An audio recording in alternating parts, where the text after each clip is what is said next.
Assalamualaikum dan salam sejahtera.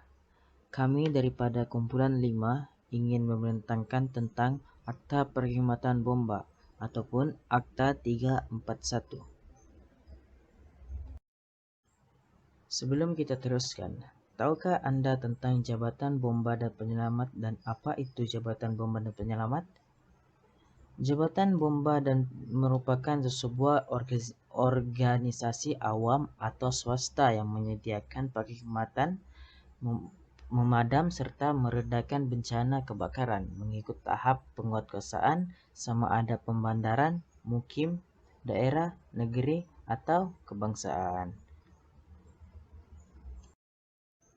Seterusnya, kita beralih kepada latar belakang Jabatan Bomba dan Penyelamat.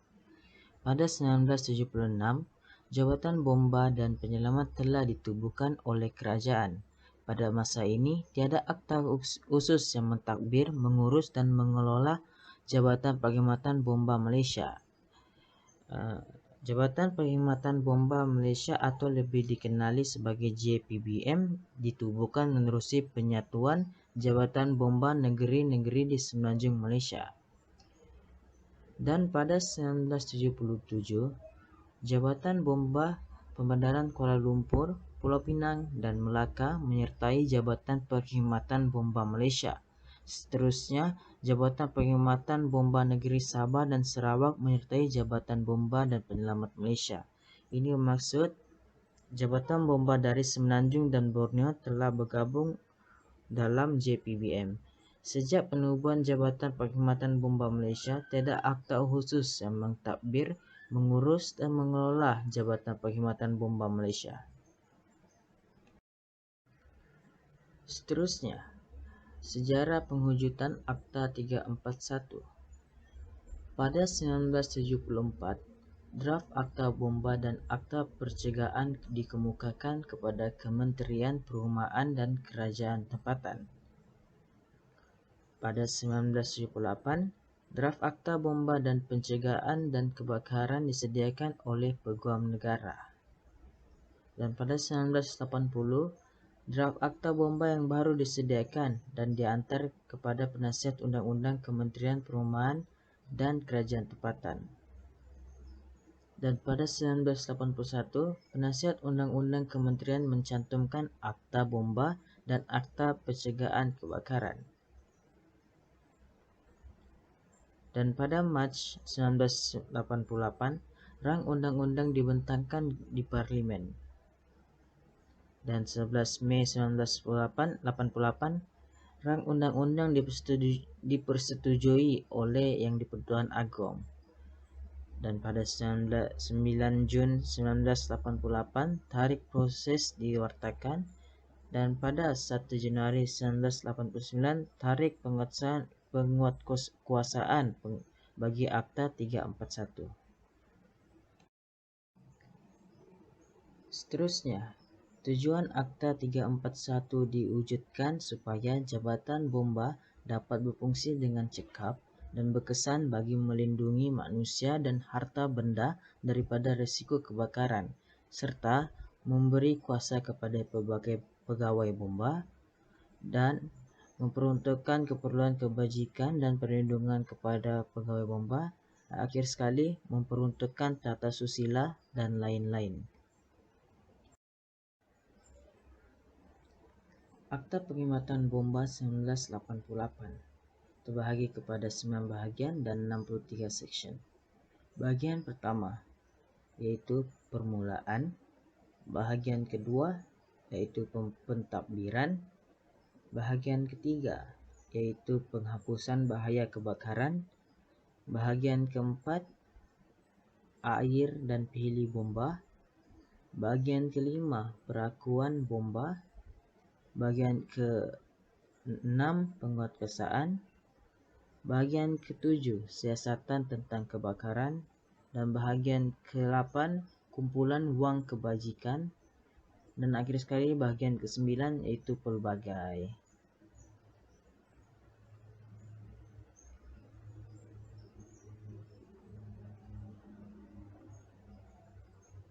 Seterusnya kita beralih kepada bagian 1.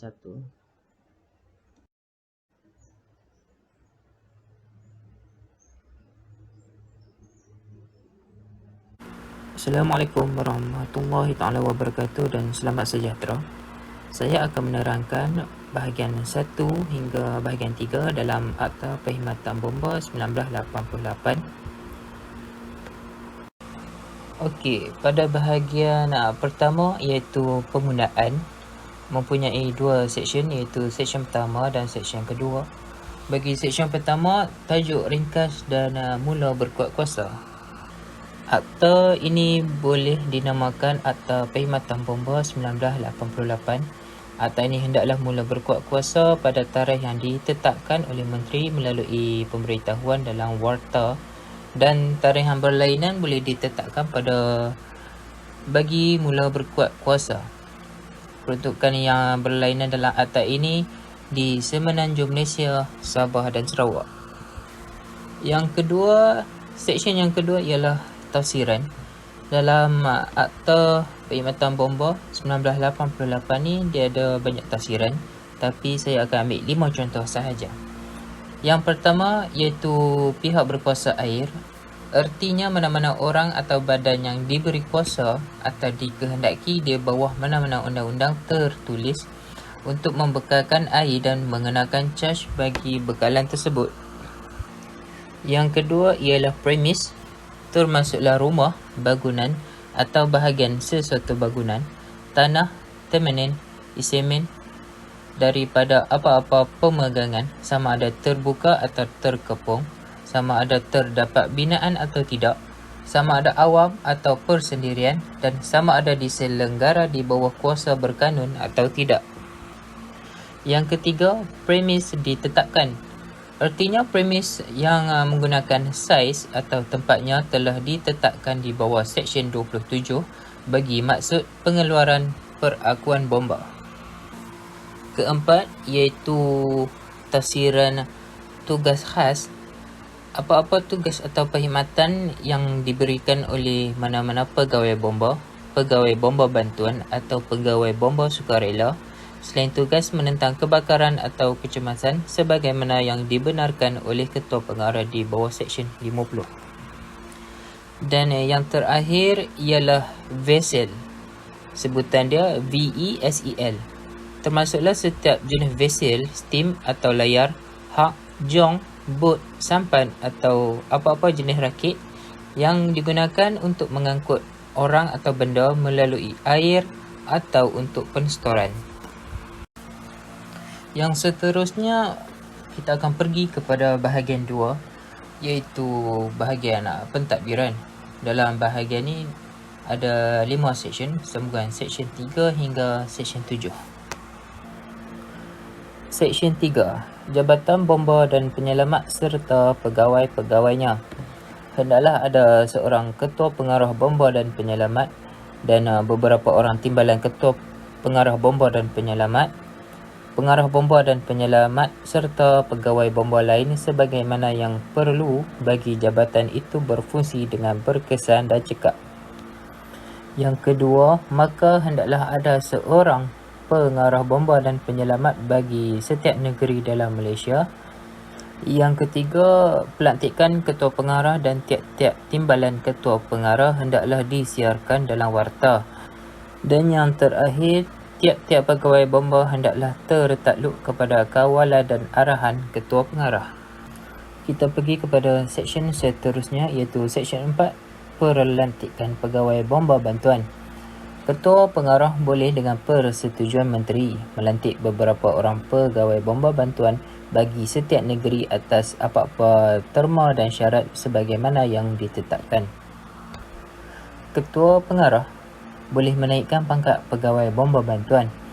Pegawai bomba bantuan tidak boleh dibayar apa-apa saraan selain apa-apa allowance sebagaimana yang ditetapkan oleh menteri dengan persetujuan Menteri Kewangan. Pegawai bomba bantuan hendaklah tertakluk pada kawalan dan arahan langsung pengarah negeri masing-masing. Seseorang pegawai bomba bantuan hendaklah disifatkan sebagai perkhidmat awam dalam erti Kanun Kesiasaan Akta 574. Seksyen 5. Tugas-tugas Jabatan Perkhidmatan Bomba. Tugas Jabatan Bomba dan Penyelamat hendaklah termasuk mengambil langkah yang sah bagi memadam, menentang, mencegah dan mengawal kebakaran, melindungi nyawa dan harta sekiranya berlaku kebakaran, menentukan adanya jalan keluar kebakaran, penyelenggaraannya dan pengawal seliakannya yang sempurna, menentukan adanya jalan keluar yang cukup dari semua premis ditetapkan sekiranya berlaku kebakaran, menjalankan penyiasatan tentang sebab, punca dan hala keadaan kebakaran, dan yang terakhir melaksanakan khidmat kemanusiaan termasuk perlindungan nyawa dan harta semasa berlakunya apa-apa bencana. Seksyen 6. Pakaian seragam dan kad pengenalan. Tiap-tiap pegawai bomba bantuan dan pegawai bomba sukarela hendaklah dibekalkan dengan pakaian seragam dan tanda pangkat sebagaimana yang ditetapkan oleh Menteri. Tiap-tiap pegawai bomba dan pegawai bomba bantuan hendaklah dibekalkan dengan kad pengenalan diri mengikut bentuk yang ditetapkan. Seksyen 7. Perjalanan kuasa dan pelaksanaan tugas. Kuasa dan tugas Ketua Pengarah di bawah Seksyen 4-1, 22-1, Seksyen 29, 35A, 46 dan 50 boleh tertakluk kepada kawalan dan arahan Ketua Pengarah, dijalankan atau dilaksanakan oleh seorang pengarah negeri, tetapi perjalanan dan pelaksanaan kuasa dan tugas tersebut oleh pengarah negeri hendaklah terhad kepada negeri yang dia dilantik, melainkan Ketua Pengarah melalui pemberitahuan dalam warta meluaskan bidang kuasanya secara am berkenaan dengan kuasa dan tugas tersebut atau mana-mana daripadanya kepada sesuatu negeri. Perjalanan kuasa dan pelaksanaan tugas yang diwakilkan di bawah Seksyen 2 hendaklah tertakluk kepada kawalan dan arahan Ketua Pengarah. Bahagian 3. Penghapusan bahaya kebakaran. Dalam bahagian ini ada 6 seksyen. Kita pergi kepada seksyen seterusnya iaitu seksyen 8, notis penghapusan bahaya kebakaran. Suatu notis menghapuskan bahaya kebakaran dalam borang A disuruh untuk menghapuskan bahaya kebakaran itu dalam tempoh yang dinyatakan dalam notis itu dan melakukan semua perkara yang perlu bagi maksud tersebut.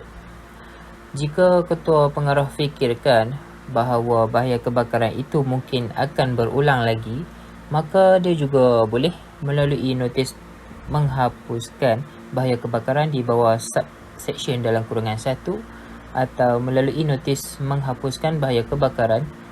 Kemudiannya dalam borang B dalam judul pertama menghendaki orang yang disampaikan notis itu melakukan apa jua yang perlu bagi mencegah berulangnya bahaya kebakaran tersebut.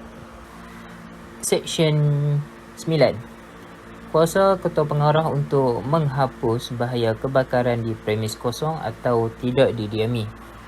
Jika premis yang terdapatnya bahaya kebakaran itu kosong atau tidak didiami, maka Ketua Pengarah boleh dengan kekerasan jika perlu menggunakan alat yang ada padanya menghapuskan bahaya kebakaran itu dan mendapatkan apa jua yang perlu untuk mencegah berulangnya bahaya tersebut. Seksyen 10. Kesalahan kerana tidak mematuhi notis menghapuskan bahaya kebakaran. Sesiapa yang tidak mematuhi apa-apa kehendak notis menghapuskan bahaya kebakaran yang disampaikan kepadanya boleh didenda tidak melebihi RM5,000 atau dipenjara selama tempoh tidak melebihi 3 tahun atau kedua-duanya sekali, dan boleh juga dikenakan denda tambahan sebanyak RM100 bagi setiap hari yang kesalahan itu berterusan selepas sabitan. Seksyen 11 iaitu kuasa Ketua Pengarah untuk menghapuskan bahaya kebakaran apabila notis menghapuskan bahaya kebakaran tidak dipatuhi. Jika suatu notis menghapuskan bahaya kebakaran telah disampaikan kepada individu, menurut Seksyen 8, jika individu itu tidak mematuhi apa-apa kehendak notis itu dalam masa yang dinyatakan di dalamnya, maka ketua pengarah boleh menyuruh individu premis itu untuk menghapuskan bahaya kebakaran itu untuk mencegah berulangnya bahaya tersebut. Seksyen 12. Kuasa ketua pengarah untuk menghapuskan bahaya kebakaran dalam kes mendesak. Sekiranya kebakaran berlaku dalam premis itu akan meningkatkan dengan nyatanya risiko kepada nyawa atau harta yang biasanya akan terjadi sekiranya berlaku kebakaran, maka ketua pengarah boleh menyuruh untuk menghapuskan bahaya kebakaran itu untuk mencegah berulangnya bahaya tersebut. Dan yang terakhir ialah Seksyen 13, iaitu perintah tutup.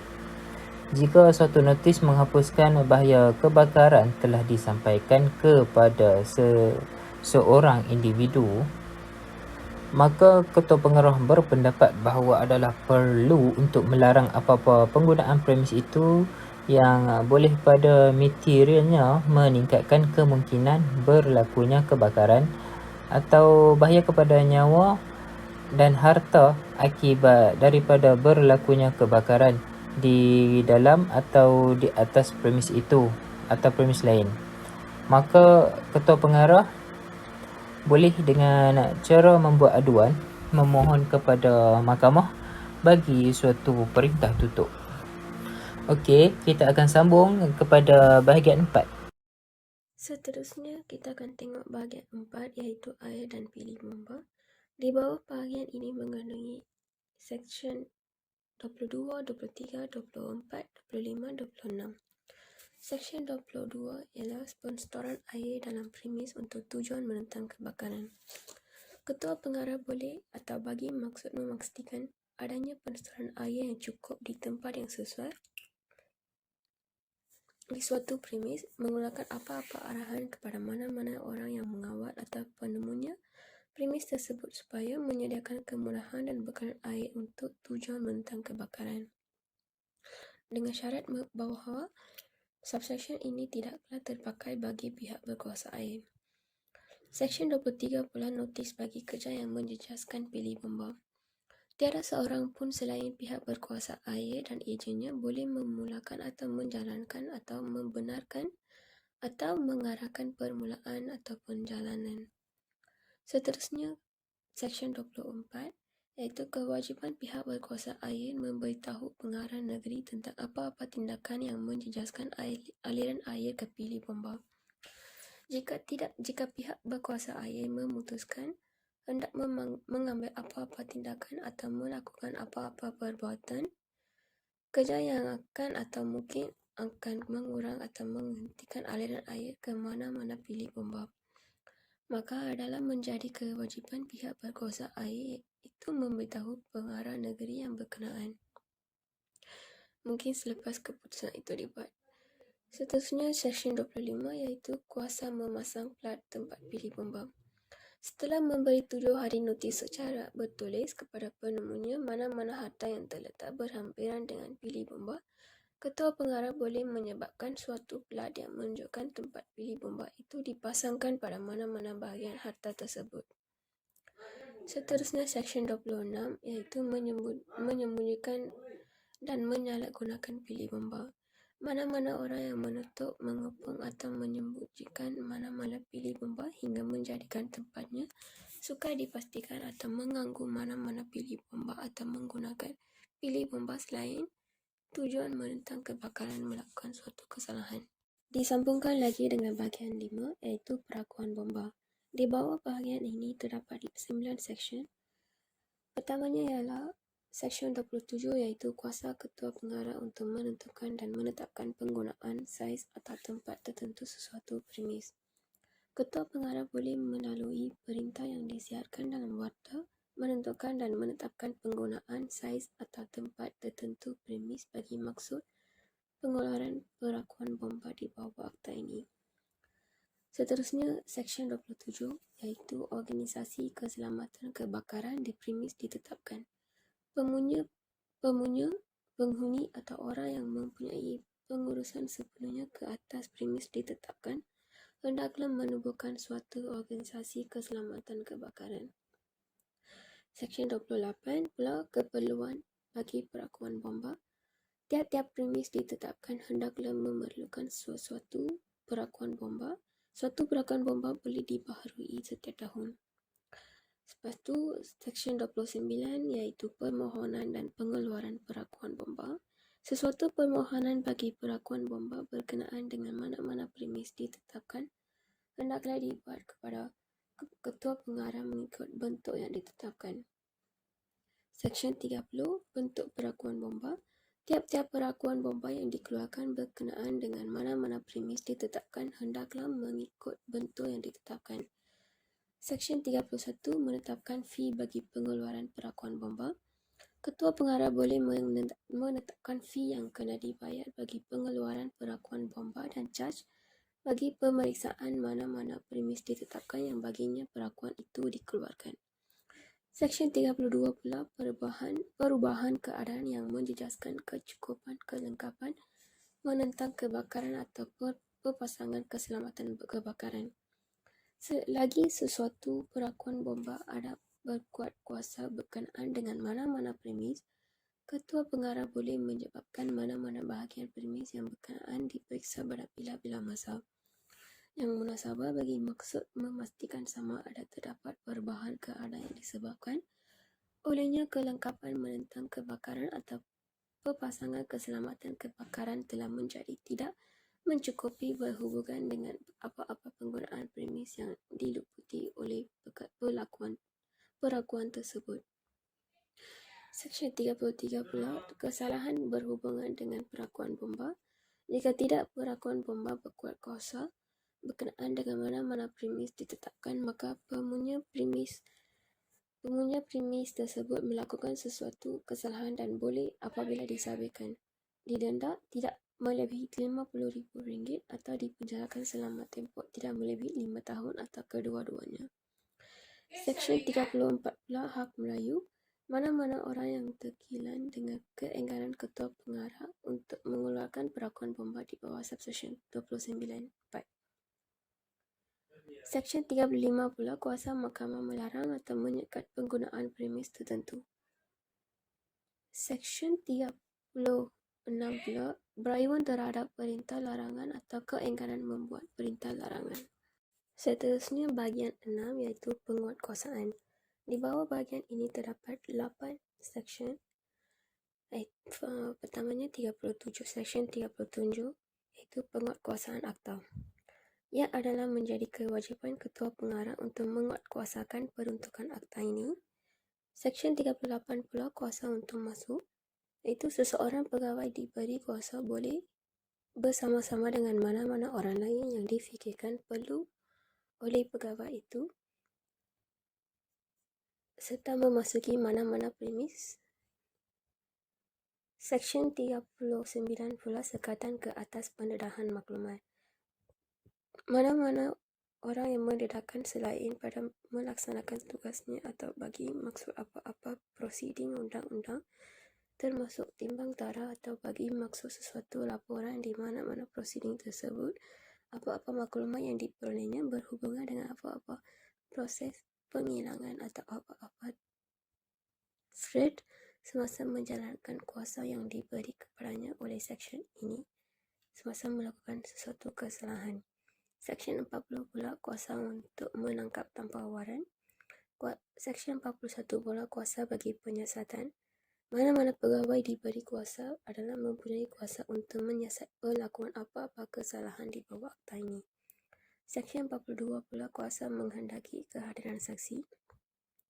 Seseorang pegawai diberi kuasa yang menjalankan penyiasatan di bawah Seksyen 41 boleh melalui perintah bertulis menghendaki mana-mana orang yang didapati oleh pegawai itu mengetahui hal keadaan kes ini supaya hadir di hadapannya dan orang itu hendaklah hadir sebagaimana yang dikehendaki. Seksyen 43 pula, pemeriksaan saksi. Seseorang pegawai diberi kuasa yang menjalankan penyiasatan di bawah Seksyen 41 boleh memeriksa secara lisan mana-mana orang yang dijangka mengetahui fakta dan hal keadaan kes ini. Seksyen 40 pula penjalanan pendakwaan. Tiap-tiap pegawai diberi kuasa adalah berkuasa untuk hadir di mahkamah dan menjalankan apa-apa pendakwaan berkenaan dengan apa-apa kesalahan di bawah akta ini. Sekian daripada saya. Kawan saya akan sambungkan lagi dengan bahagian seterusnya. Sekarang, saya akan mengambil kesempatan ini untuk menerangkan bahagian ke-7 hingga bahagian ke-9 dalam Akta Perkhidmatan Bomba 1988. Bahagian ke-7 ini adalah siasatan kebakaran. Ia terdapat 3 seksyen, iaitu Seksyen 45, Seksyen 46 dan Seksyen 47. Seksyen 45 adalah siasatan tentang kebakaran. Dalam seksyen ini, ia bermaksud menteri boleh melantik mana-mana orang atau beberapa orang untuk membentuk suatu suruhanjaya supaya dapat mengadakan siasatan tentang punca dan hal keadaan apa-apa kebakaran itu berlaku dan tindakan yang telah diambil untuk menentang atau memadamkan kebakaran tersebut. Hal ini akan dilaporkan berdasarkan dapatan siasatan itu dan juga akan dibuat sebagai SWOT dan juga mengenai langkah-langkah yang perlu diambil untuk mencegah berlakunya dan untuk juga memperbaiki cara-cara menentang atau memadam kebakaran secara amnia. Seterusnya, Seksyen 46 adalah mengambil milik premis dan harta lain yang telah dirosakkan atau dimusnahkan oleh api. Jika disebabkan oleh kebakaran, mana-mana premis atau bahagian mana-mana premis telah menjadi tidak boleh diduduki, Ketua Pengarah boleh pada bila-bila masa dalam masa 7 hari selepas kejadian kebakaran itu mengambil milikan premis itu atau sebahagiannya dan apa-apa harta atau benda lain yang telah dirosakkan atau sisa-sisa apa-apa harta atau benda lain yang dimusnahkan oleh api dan boleh meneruskan pemilikan ke atas premis, bahagian, harta atau benda tersebut untuk satu tempoh yang tidak melebihi 30 hari selepas pengambil milikannya. Melainkan dalam tempoh tersebut, seorang atau beberapa orang telah dilantik untuk mengadakan siasatan di bawah Seksyen 45. Dan dalam hal yang sedemikian, Ketua Pengarah boleh terus mengekalkan pemilikan premis, bahagian, harta atau benda itu sehingga tamatnya siasatan tersebut. Jika Ketua Pengarah telah mengambil milikan mana-mana premis atau bahagian mana-mana premis di bawah subsection, Ketua Pengarah boleh pada bila-bila masa perlu menyebabkan sawah atau sawah-sawah didirikan di sekeliling premis atau sebahagiannya itu. Selain itu, Ketua Pengarah hendaklah selepas itu menampaukan notis di mana-mana tempat supaya orang yang menghampiri premis itu atau bahagiannya dari mana-mana arah boleh melihat satu daripada notis itu semasa dia sampai ke mana-mana sawah atau mana-mana bahagiannya. Memberitahu orang ramai bahawa milikan premis itu atau bahagiannya telah diambil oleh Jabatan Bomba dan Penyelamat dan bahawa adalah dilarang untuk memasuki premis itu atau bahagiannya. Seksyen 47 adalah kehadiran tanpa kebenaran dalam premis yang telah diambil milik di bawah Seksyen 46. Ia bermaksud mana-mana orang yang tanpa kebenaran pengawal bomba memasuki atau berada dalam mana-mana premis atau bahagian mana-mana premis yang telah diambil milikan oleh Ketua Pengarah di bawah Seksyen 46 adalah dianggap sebagai melakukan suatu kesalahan. Bahagian yang seterusnya adalah bahagian ke-8 iaitu kumpulan wang kebajikan. Dalam bahagian ini ada dua seksyen sahaja, iaitu seksyen 48 dengan seksyen 49. Seksyen 48 dan 49 adalah penubuhan kumpulan wang dan kawalan kumpulan wang. Maka hendaklah ditubuhkan suatu kumpulan wang bernama kumpulan wang kebajikan Jabatan Perkhidmatan Bomba yang akan dikendalikan sebagai akaun amanah dalam kumpulan wang disatukan persekutuan.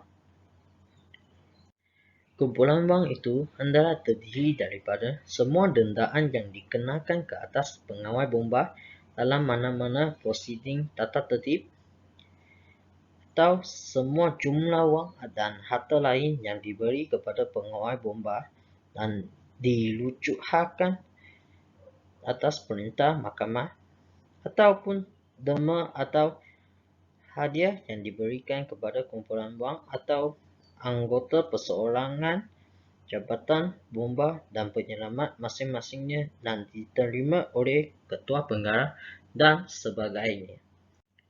Selain itu, suatu jawatan kuasa kumpulan wang Jabatan Perkhidmatan Bomba akan ditubuhkan supaya dapat mempunyai kawalan ke atas kumpulan wang.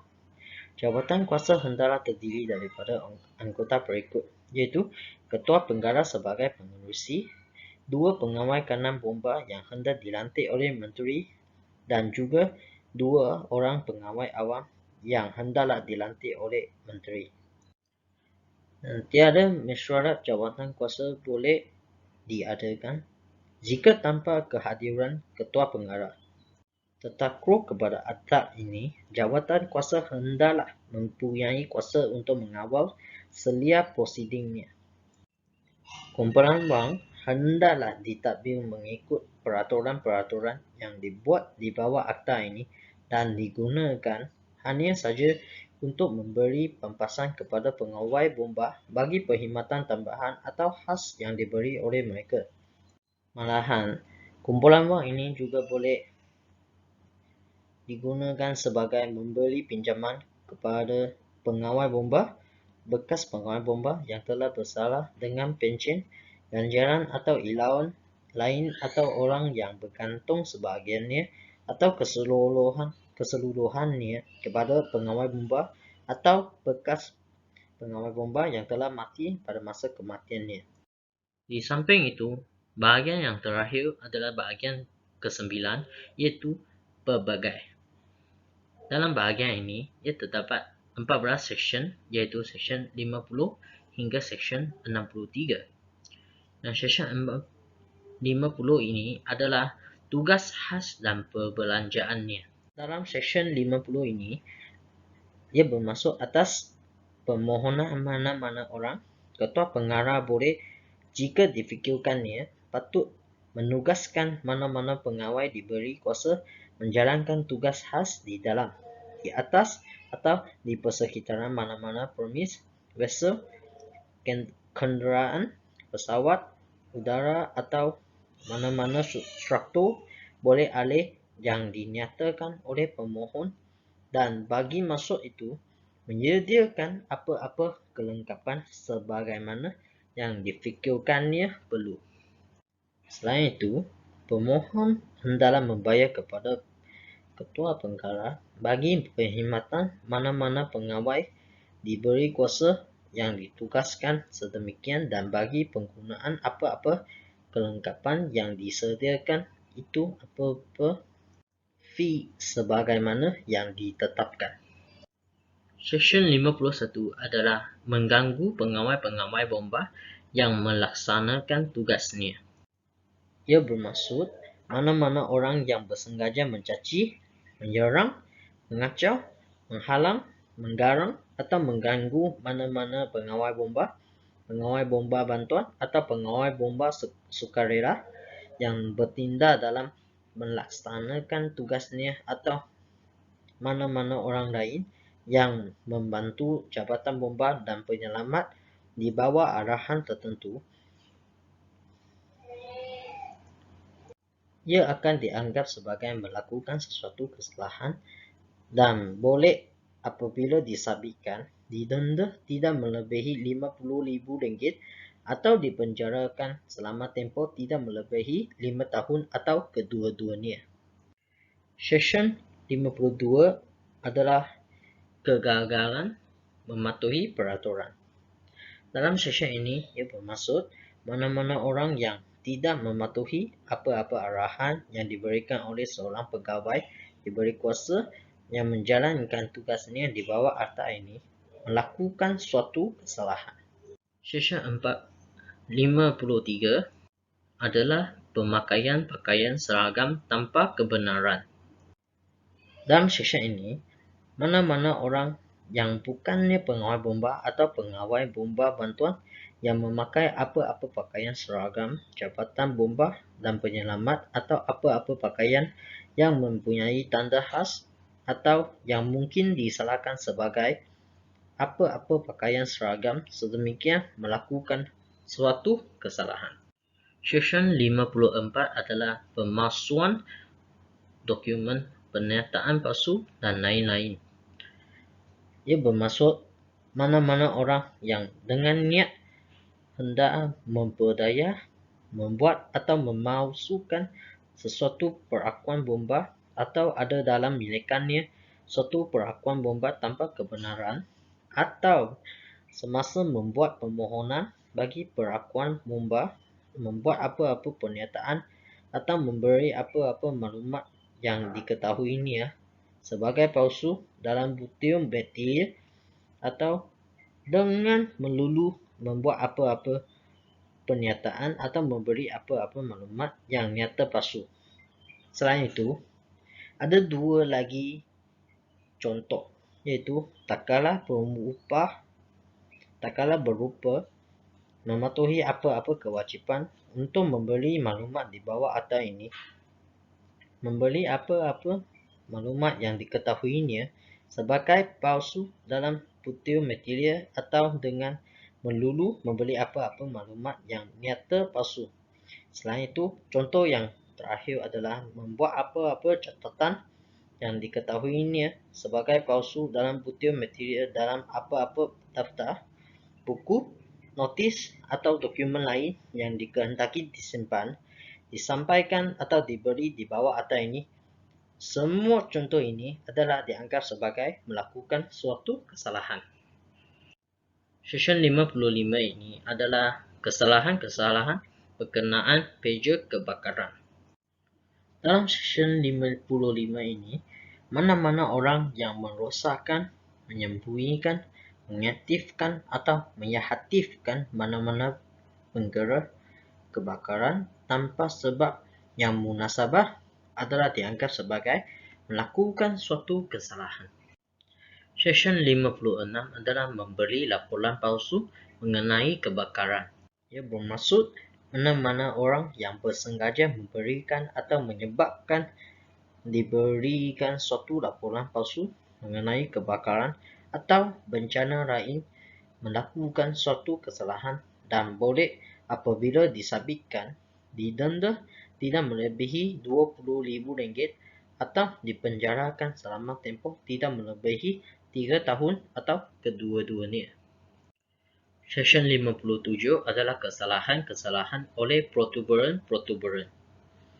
Jika kesalahan di bawah akta ini yang dilakukan oleh suatu pertubuhan perbadanan dibuktikan telah dilakukan dengan persetujuan atau pembiaran atau disebabkan oleh apa-apa keabaian di pihak mana-mana penggara, pengurus, setiausaha atau pengawal lain yang seumpamanya bagi pertubuhan perbadanan itu atau mana-mana orang yang berupa bertindak atas apa-apa sifat sedemikian, maka dia serta pertubuhan tersebut melakukan suatu kesalahan. Jika, however, sesuatu pertubuhan perbadanan diuruskan oleh anggotanya, maka subseksyen hendaklah terpakai berhubungan dengan tindakan dan keingkaran seseorang anggota berkaitan dengan fungsi pengurusannya, seolah-olah dia adalah seorang penggara pertubuhan perbadanan itu. Seterusnya, Seksyen 58 adalah penati am. Dalam sesi ini, ia bermaksud mana-mana orang yang melakukan suatu kesalahan di bawah akta ini yang tiada penati diperuntukkan dengan nyata baginya boleh apabila disabitkan didenda tidak melebihi RM5,000 atau dipenjarakan selama tempoh tidak melebihi 3 tahun atau kedua-duanya. Seksyen 59 adalah mengkompau kesalahan. Ketua pengarah atau mana-mana pengawal bomba yang diberi kuasa olehnya secara bertulis boleh mengkompau apa-apa kesalahan yang ditetapkan sebagai kesalahan oleh kompaun dengan menerima daripada orang yang disyaki dengan munasabahnya melakukan kesalahan tersebut sejumlah wang yang tidak melebihi RM500 dengan syarat bahawa ketua pengarah atau pengawal yang diberi kuasa sedemikian tidaklah boleh menjalankan kuasanya di bawah seksyen ini, melainkan orang itu mengaku secara bertulis bahawa dia telah melakukan kesalahan tersebut dan meminta ketua pengarah atau pengawal tersebut menyelesaikan kesalahan itu di bawah seksyen ini. Apabila apa-apa jumlah wang tersebut dibayar, orang yang disyaki dengan munasabahnya telah melakukan sesuatu kesalahan, jika dalam tahanan hendaklah dibebaskan dan tiada prosiding selanjutnya boleh diambil terhadap orang itu. Seksyen 60 adalah kuasa memakai akta bagi vessel dan struktur boleh alih. Dalam seksyen ini, peruntukan akta ini hendaklah terpakai tertakluk kepada ubah suaian sebagaimana yang ditetapkan bagi dua situasi, iaitu vessel yang berada di tambatan atau di daratan bagi apa-apa tempoh atau dalam apa-apa hal keadaan yang ditetapkan dan kemah dan struktur boleh alih lain. Seksyen 61 adalah penyampaian notis dan dokumen-dokumen lain. Dalam seksyen ini, suatu notis atau dokumen lain boleh disampaikan kepada seseorang atau badan bagi masuk akta ini adalah terdapat 4 situasi. Yang pertamanya adalah dengan menghantar notis atau dokumen itu kepada orang itu. Situasi yang kedua adalah dengan menghantar notis atau dokumen itu semasa ke tempat tinggal atau tempat perniagaan yang biasa atau yang terakhir diketahui orang itu kepada perkhidmatnya atau ahli keluarganya yang dewasa. Situasi yang ketiga adalah menggunakan cara dengan meninggalkan notis atau dokumen itu di dalam suatu sampul dialamatkan kepada orang atau badan itu di tempat tinggal atau tempat perniagaan yang biasa atau yang terakhir diketahui orang itu, ataupun meninggalkan notis dan dokumen itu di pejabat berdaftar badan itu atau di tempat perniagaan yang biasa atau yang terakhir diketahui badan itu. Seterusnya, situasi atau cara yang keempat adalah dengan menghantar notis atau dokumen itu secara pos berdaftar dibayar dahulu kepada orang atau badan itu ke tempat tinggal atau tempat perniagaan yang biasa atau yang terakhir diketahui orang itu, ataupun menghantar notis atau dokumen itu secara pos ke pejabat berdaftar badan itu atau ke tempat perniagaan yang biasa atau yang terakhir diketahui oleh badan itu. Dalam seksyen ini, jika nama atau alamat mana-mana penghuni atau penghuni premis yang hendak disampaikan apa-apa notis atau dokumen lain seperti yang disebut terdahulu tidak dapat dipastikan selepas suatu siasatan yang munasabah oleh orang yang hendak menyampaikan notis atau dokumen itu, maka notis atau dokumen tersebut bolehlah disampaikan dengan mengalamatkannya kepada orang yang hendak disampaikan notis atau dokumen itu dengan periharan penghuni atau penghuni premis dengan memperlihatkannya yang dimaksudkan oleh notis itu atau dokumen tersebut dan dengan menghantar serahkannya. Selain itu, suatu notis atau dokumen yang disampaikan melalui pos berdaftar dibayar dahulu di bawah perenggan. Cara yang keempat, hendaklah disifatkan telah disampaikan pada masa surat yang mengandungi notis atau dokumen itu dihantar serah dalam perjalanan biasa pos dan adalah menjadi bukti penyampaian yang cukup bahawa surat itu telah dialamatkan dengan betul mengikut perenggan itu dan telah diposkan. Tapi jika surat itu dipulangkan melalui pos tidak dihantar, notis atau dokumen itu hendaklah disifatkan telah tidak disampaikan. Dalam sesi ini, badan termasuklah pertubuhan, pemadanan atau perkongsian. Jika berlakunya kebakaran ke atas mana-mana premis kenderaan atau wesa, pemunya premis kenderaan atau wesa atau penghuni atau orang yang mempunyai pengurusan sepenuhnya ke atas premis itu hendaklah dengan serta-merta memberitahu berlakunya kebakaran itu kepada balai bomba yang terdekat. Seterusnya, Seksyen 62 adalah kuasa membuat peraturan-peraturan. Ia bermaksud, Menteri boleh membuat peraturan-peraturan bagi melaksanakan tujuan dan peruntukan akta ini dengan lebih baik dan khususnya tetapi tanpa menjejaskan keluasan peruntukan terdahulu bagi semua atau mana-mana perkara yang berikut. Situasi yang pertama adalah mengawal selia penghilangan, penjualan, pemasangan, pengujian, perservisan, dan pengecasan semula kelengkapan menentang kebakaran atau perpasangan keselamatan kebakaran. Situasi yang kedua adalah menetapkan jenis, tempat, dan pengujian kelengkapan menentang kebakaran atau perpasangan keselamatan kebakaran yang digunakan dalam mana-mana premis. Situasi yang ketiga adalah mengawal selia penubuhan pasukan bomba di organisasi persendirian, institusi pendidikan, dan organisasi sukarela. Situasi yang keempat adalah mengawal selia penubuhan tugas dan kuasa organisasi keselamatan kebakaran di premis ditetapkan. Situasi-situasi yang di atas adalah sebagai salah 4 daripada situasi-situasi yang ditunjukkan dalam Akta Perkhidmatan Bomba 1988. Baik, seterusnya adalah Seksyen 63.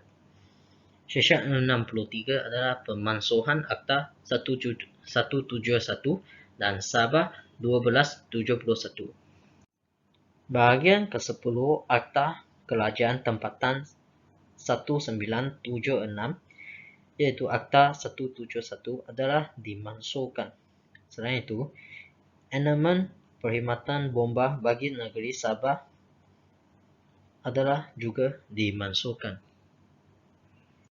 Sekarang, gambar ini menunjukkan beberapa kesalahan-kesalahan pelanggaran Akta Perkhidmatan Bomba 1988. Yang salah satu kesalahan adalah mengganggu pengawal bomba atau jabatan berkuasa tersebut semasa melaksanakan tugas mereka. Ia boleh didenda sebanyak RM50,000 Malaysia atau dipenjara tidak melebihi tempoh 5 tahun atau kedua-duanya. Selain daripada kesalahan tersebut, ia juga menunjukkan banyak contoh-contoh kesalahan dan penalti terhadap kesalahan tersebut. Pendek katanya, saya rasa pencegahan adalah lebih baik daripada mengubatinya. Jika kita tahu tentang akibat-akibat yang akan dihadapi jika kita melanggarkan Akta Perkhidmatan Bomba, jadi kita tidak akan membuat kesalahan tersebut. Sekian daripada kita. Terima kasih.